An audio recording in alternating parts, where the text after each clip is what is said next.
ایک آدمی آیا, نبی کریم صلی اللہ علیہ وسلم بیٹھے ہوئے تھے مسجد میں, بینا رسول اللہ صلی اللہ علیہ وسلم قائد, اچانک ایک آدمی آیا, اس نے نماز پڑھی اور نماز پڑھنے کے بعد فوراً دعا کے لیے ہاتھ اٹھائے اور کہا اللہم اغفر لی ورحمنی, میرے رب مجھے بخش دے, میرے اوپر رحم فرما.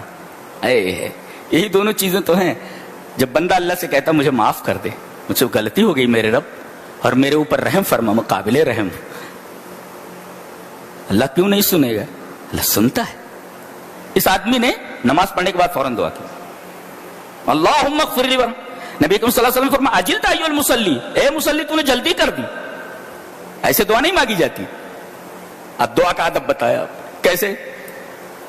اذا صلیت, جب تم نماز پڑھ چکو, فقعدت, اور بیٹھے رہو, فاحمد اللہ بما هو اہلہ, اللہ تبارک و تعالی کی بہت تعریف کرو. یہ تعریف پہلے اللہ کی. تو بڑی شان والا, تو بڑی عزت والا, تو تمام صفات کمالیہ سے متصف, تمام عیوب و نقائص سے مبرہ, تو غافر الذنب, تو قابل التوب, تو آز, تو اکرم, تو احد, تو صمد, تو رب العالمین, تو ارحم الراحمین, تو ذو العرش المجید, تو فعال لما. اب اللہ تبارک و تعالی کی تعریف آپ کیجیے.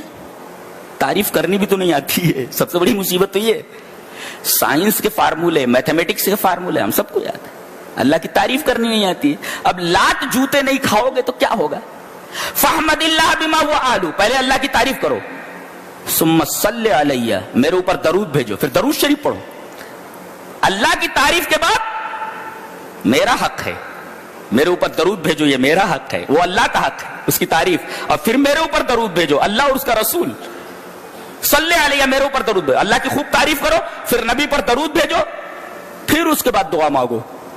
کہتے ایک اور آدمی آیا, اس نے نماز پڑھی اور اس نے یہی کیا, فحمد اللہ, اللہ کی تعریف کی, وصلی علی النبی صلی اللہ علیہ وسلم, اور نبی کریم صلی اللہ علیہ وسلم پر درود بھیجا. تو نبی کریم صلی اللہ علیہ وسلم فرمایا ایھا المصلی ادعو تجب, اے مصلی یہ دعا کا ادب ہے, اللہ کی تعریف اس کے بعد مجھ پر درود, اب مات قبول کیا جائے گا. ادعو تجب, تو یہ دعا کا ادب ہے. سمجھ گئے نا دعا کا.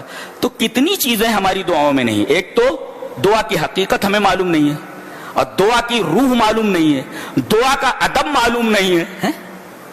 کیسے دعا قبول ہوگی؟ میں نے ضروری سمجھا کہ اس عنوان کے اوپر میں آپ سے گفتگو کروں اور دعا کی حقیقت اور دعا کی اہمیت آپ لوگوں کے سامنے واضح کروں, تاکہ معلوم ہو کہ دعا کہتے کس کو ہیں, دعا مانگی کیسی جائے, دعا کی روح کیا ہے, دعا کے آداب کیا ہیں, تاکہ آپ اس طریقے سے دعا مانگیں. ہر چیز کا ایک طریقہ ہوتا ہے. بغیر طریقے کی کوئی چیز آدمی کرے گا تو کیسے وہ درجہ قبول تک پہنچے گا.